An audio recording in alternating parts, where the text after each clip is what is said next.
Hello friends, welcome back to our channel என் கனவு கண்மணி. நான் உங்கள் சரண்யா. இன்னைக்கு நம்ம சேனலில் பார்க்க போகிற டிஷ்க்கு முன்னாடி ஃபர்ஸ்ட் டைம் நம்ம சேனல் நீங்கள் பார்க்குறீங்கன்னா மறக்காமல் சப்ஸ்கிரைப் பண்ணிவிடுங்க. பக்கத்தில் இருக்க பெல் ஐக்கானை கிளிக் பண்ணிவிடுங்க. ஆல்ரெடி நம்ம சேனலோட சப்ஸ்கிரைபராக நீங்கள் இருந்தீங்கன்னா கண்டிப்பாக இந்த டிஷ் உங்களுக்கு ரொம்ப ரொம்ப ரொம்ப பிடிக்கும். ஃபுல்லாக ஸ்கிப் பண்ணாமல் வீடியோ பாருங்கள், ஒரு லைக் கொடுங்க. இந்த டிஷ்ஷை பற்றி உங்களோட கமெண்ட் எனக்கு அனுப்புங்க. உங்கள் ஃப்ரெண்ட்ஸ் அண்ட் ரிலேட்டிவ்ஸ்க்கு நம்ம வீடியோவை ஷேர் பண்ணுங்கள்.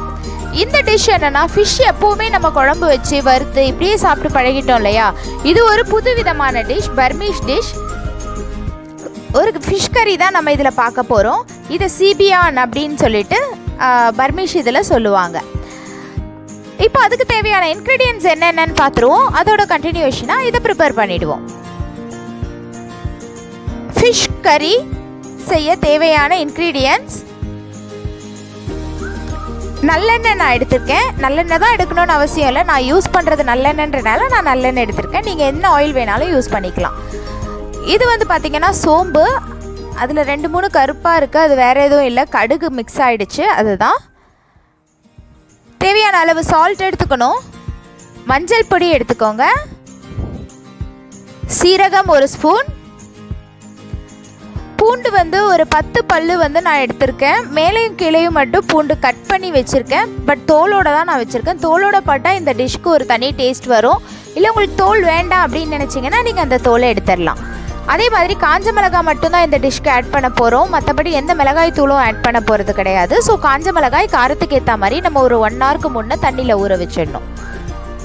நல்ல பெரிய ஆனியனாக ஒரு ஆனியன் எடுத்திருக்கேன். கருவேப்பிலை, இஞ்சி பூண்டு பேஸ்ட்டு, கொத்தமல்லி தழை, பச்சை மிளகாவை 2 நான் கீறி வச்சுருக்கேன். 3 தக்காளி எடுத்திருக்கோம். இப்போ நம்ம இதில் இந்த தக்காளி 3 ஃபிஷ் எடுத்திருக்கேன். வறுத்த ஃபிஷ் எடுத்திருக்கேன். இல்லை நீங்கள் வறுக்காமல் போடுறதா இருந்தாலும் போட்டுக்கலாம். எந்த டேஸ்ட் நமக்கு பிடிக்குதோ அதுக்கேற்ற மாதிரி நம்ம பண்ணிக்கலாம். மிக்ஸி ஜார் எடுத்துக்கணும். நம்ம ஊற வச்சுருக்க மிளகாவை அந்த மிக்ஸி ஜாரில் ஆட் பண்ணிவிடுங்க.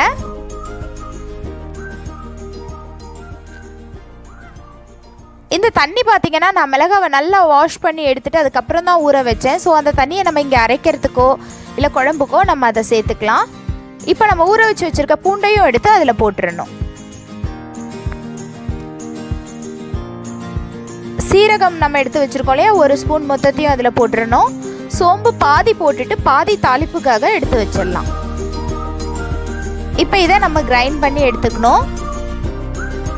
இந்த அளவுக்கு கிரைண்ட் பண்ணி நம்ம எடுத்துக்கலாம். ஸ்டவ் பற்ற வச்சுட்டு எந்த பேனில் செய்ய போகிறோமோ அந்த பாத்திரம் எடுத்து அடுப்பில் வச்சுடுங்க. பாத்திரம் காஞ்சதும் நல்லெண்ணெய் விட்டுருங்க. எண்ணெய் இதுக்கு கொஞ்சம் தாராளமாகவே விடணும். அப்போ தான் ரொம்ப டேஸ்ட் அதிகமாக இருக்கும், பார்க்கவும் சூப்பராக இருக்கும். அதுக்கு நடுவில் இந்த நம்ம எடுத்து வச்சுருக்க தக்காளியையும் பார்த்திங்கன்னா அரைச்சி வச்சிடலாம். சோம்பு நம்ம கொஞ்சமாக தாளிக்கிறதுக்கு எடுத்து வச்சோம் இல்லையா, அந்த சோம்பை போட்டுடலாம். அதுக்கு அடுத்தது ஆனியன் எடுத்து வச்சுருக்கோம், ஆனியனும் போட்டுக்கலாம். கருவேப்பிலை சேர்த்து நல்லா வதக்கி விட்டுடணும். நல்லாவே வதக்கணும். இதை லைட்டாக ப்ரௌனிஷ் கலர் மாறும்போது நம்ம நெக்ஸ்ட் இன்க்ரீடியன்ஸை அதில் ஆட் பண்ணிக்கலாம். இப்போ பார்த்திங்கன்னா பாதி வெங்காயம் ப்ரௌனாக மாறிடுச்சு. இந்த டைமில் நம்ம பச்சை மிளகாய் எடுத்து வச்சுருக்கோம் இல்லையா, அந்த பச்சை மிளகாவை ஆட் பண்ணிவிடுங்க.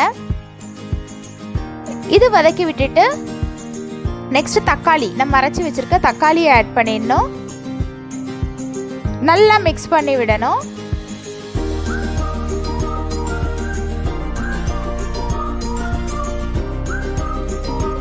இதுக்கு அடுத்து பார்த்தீங்கன்னா, நம்ம காஞ்ச மிளகாய் பூண்டு அரைச்சிருக்கோம் இல்லையா, அந்த காஞ்ச மிளகாய் பூண்டையும் இந்த தக்காளி மிக்ஸோட சேர்த்துடணும்.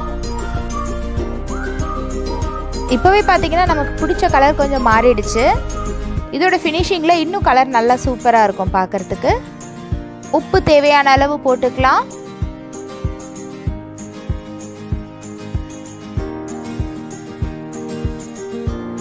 போட்டு நல்லா மிக்ஸ் பண்ணிடணும்.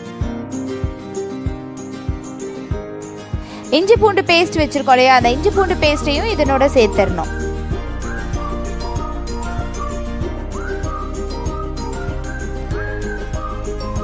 இந்த ஸ்டேஜ்லேயே மஞ்சள் பொடி போட்டிருக்கணும், நான் போட மறந்துட்டேன். அதனால் கொஞ்சம் நேரம் பொறுத்து அதை போடுறேன். இப்போவே நீங்கள் மஞ்சத்தூளையும் ஆட் பண்ணிடலாம்.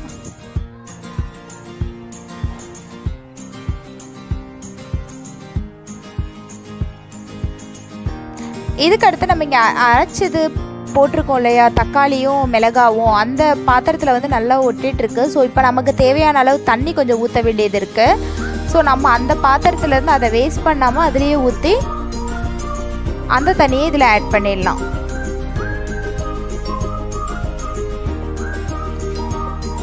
இது பார்த்திங்கன்னா நல்லா மிக்ஸ் பண்ணி விட்டு கொதிக்க விடணும்.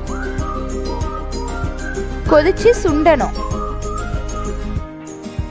நான் ஃபஸ்ட்டு மஞ்சத்தூள் போட சொன்னேன் இல்லையா, அந்த டைம்லேயும் மஞ்சத்தூள் போட்டுடலாம். இப்போ நான் மறந்துட்டனால இப்போது ஆட் பண்ணியிருக்கேன்.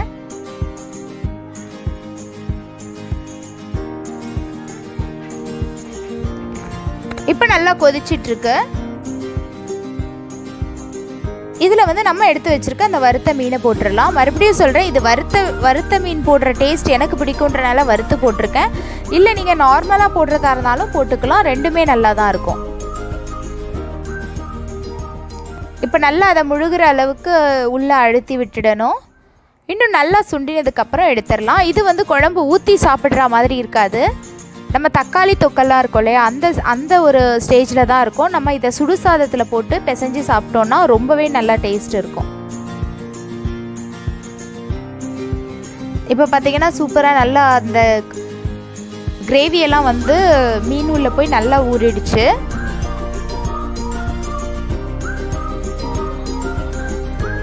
இப்போ நம்ம ஃபைனலாக கருவேப்பிலை அது மேலே தூவிடலாம். கொஞ்சமாக கொத்தமல்லியும் போட்டுடலாம். போட்டு ஸ்டவ் ஆஃப் பண்ணிக்கலாம். இப்போ பார்த்திங்கன்னா நமக்கு சூப்பரான மீன் சீபியான் ஆர் ஸ்பைசி ஃபிஷ் கறி ரெடி ஆகிடுச்சு பர்மீஸ் ஸ்டைலில். உண்மையாகவே இது ரொம்ப ரொம்ப சூப்பராக இருக்குங்க. இந்த டிஷ் ட்ரை பண்ணி பாருங்கள் கண்டிப்பாக. ஃபிஷ்லேயே வந்து ஒரு டிஃப்ரெண்ட்டான டிஷ்ஷாக இருக்கும். இதை வந்து சூடாக சாதம் வடித்து இதை போட்டு பிசைஞ்சு அதில் இருக்க மீன் வச்சு சாப்பிட்டோன்னா ரொம்ப அருமையாக இருக்கும். நீங்கள் ட்ரை பண்ணி பாருங்கள். இப்போ நம்மளோட மீன் சீபியான் சூப்பராக ரெடி ஆயிடுச்சு.